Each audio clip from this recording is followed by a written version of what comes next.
বিশ্ব ইজতেমা 2026। এই যে রাস্তাটা দেখতে পাচ্ছেন, এটা নতুন করে তৈরি হচ্ছে বেতা হইতে মিটপর পর্যন্ত। এখানেই মেন যে মজমা সেটা এখানেই হবে। এই সুবিশাল মাঠ, বেতা, বাবনান,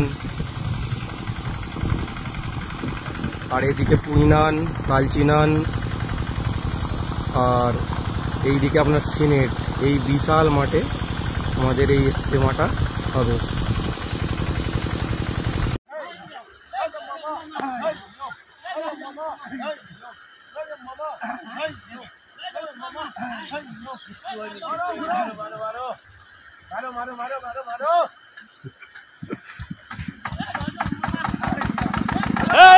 নারাজ থাকবেন।